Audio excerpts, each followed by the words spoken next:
Hey, what's up guys? JTM Poker back with another video. And I know I haven't been posting a lot. It's been months actually. I've been spending the past couple months just trying to get better at poker, better at the game, understanding it more instead of worrying about editing videos, recording. Also, I've been really busy with school because I'm going into my senior year soon. I want to make sure everything's right for that. With that being said, I have been writing down a bunch of my hands that I've been playing, and just to get better at them, I've been revising them, talking to my friends about them, other poker players, and I want to get back into recording more now that I'm starting to have some more free time and I'm starting to be able to play poker at a higher rate better. So I hope you guys all enjoy it, and without further ado, here's the video. So for the first hand, we look down at ace-10 of clubs. I've been really tight, played about an hour, haven't got any great hands. Player to my left, under the gun, raises to 35. The player under the gun +1 calls. We're 7-handed. Button calls, small blind folds, and we make the call. We could 3-bet here, but I want to play smaller pots in my first couple hands. The flop comes amazing, comes all clubs, queen 6-5.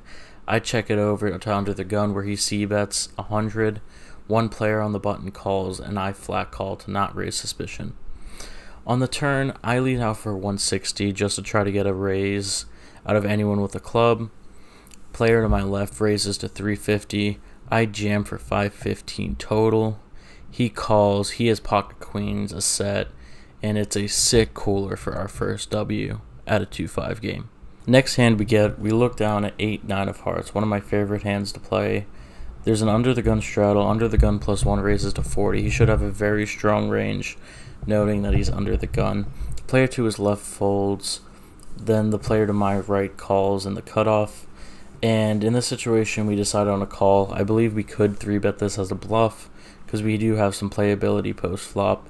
But why not just see a flop? Player to my left folds, and the big blind also folds. At this point, I'm kind of nervous just because of me playing 2-5 for the first time, but this is something that I kind of needed to get over. The straddle finishes the action, and on the flop it comes 7-5-2, 2 hearts. Great flop. We have a gut shot and a flush draw. The under the gun +1 player c-bets for $75. I flat call here and think about raising any turns, maybe to play my draw a little more aggressively. The straddle player calls as well. The turn comes a 10 of clubs. As great of a card as it can possibly be without giving us a made hand, under the gun +1 bets 200. In this situation, I think we have all the sets here. He's pretty much limited to one pair hands, ace-10, queens, kings, aces, and a handful of high cards such as ace-king, ace-queen. I bump it up to 500, and he winds up calling after thinking about it for a while. The river is a 3 of spades. He checks, and in this situation, he's only going to have one pair holdings. I jam all in for 535 total, and he tank folds aces face up. So in this hand, we pick up king 5 of hearts in the small blind. This is one of my favorite hands to play. Just any suited king I really like playing. No one really expects it, and overall it's just kind of a hidden hand. It folds all the way around to the button in this specific hand, which is rare. Usually people will open it up, but that's the case. The button winds up flatting in limping into the pot, which is rare. I call. I don't want to blow up the pot with a medial hand that's not connected very well. The big blind checks, and it's important to note the big blind's been very aggressive. Any suited or connected cards he will raise in any position, especially limp to him. I lead out for $10. He snap calls pretty quickly, which I think is a good sign. Then the player on the button raises to 50. I don't know how many 5s will be in his range, but we'll see. I flat call to make it seem like I have a middling pocket pair or something along those lines. They know I'm a nervous, normal 1-2 player. The player to my left raises to 150 and the button folds.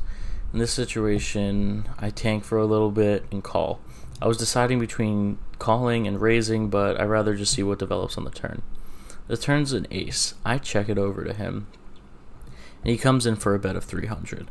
We're beating basically any 5 other than 5 ace and 5 jack, which I don't see too much of his range. I don't think he would raise the flop with those hands. He bets 300, I raise it up to 7. He goes all in and I call. And look at that situation. He shows 5-9 of clubs and he's drawing near dead on the river, and the river is a 2 of spades.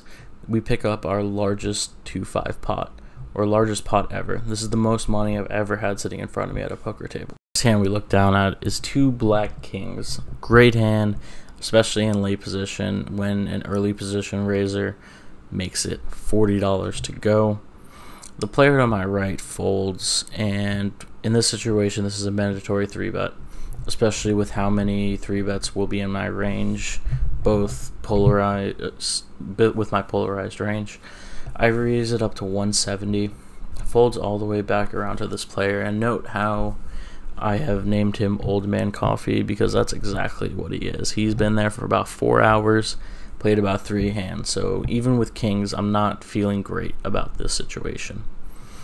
He has a lot of money in front of him. He's the second chip leader at the table, and I really don't want to get into any huge hands right now because I've never had this much money sitting in front of me.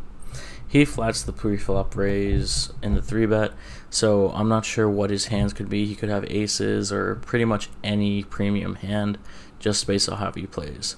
Flop comes down queen 10-4. He checks it over to me rather quickly. I bet 160 as I would with my whole range, and he thinks about it for a little bit and calls. And the turn here is not the greatest turn in the world. It is the jack of hearts.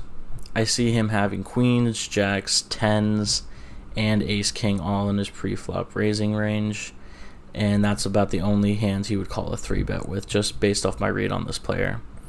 But I bet 400 just because I didn't want to check and then have to deal with an overbet on the river. He raises it up to $1,300, and in that situation, I know he has me. I fold kings face up. He shows me pocket queens. So we walked out of that session with $2,765 after tipping the chip girls, and this has been by far my biggest session. Buying in at only 200 at a 1-2 game, running it up to about 800, going over to the 2-5, turning that into $2,700. And this is just a preview of things to come, and hopefully we could just continue growing on this. I hope you guys like the video, and I'm hoping me being not active on YouTube for the past little bit doesn't hurt anything. So I appreciate you guys' support. I hope you guys like the video. If you do, drop a like down there, subscribe if you're new. I really appreciate this, and I love making videos, so I'm hoping to make some more soon. Thank you.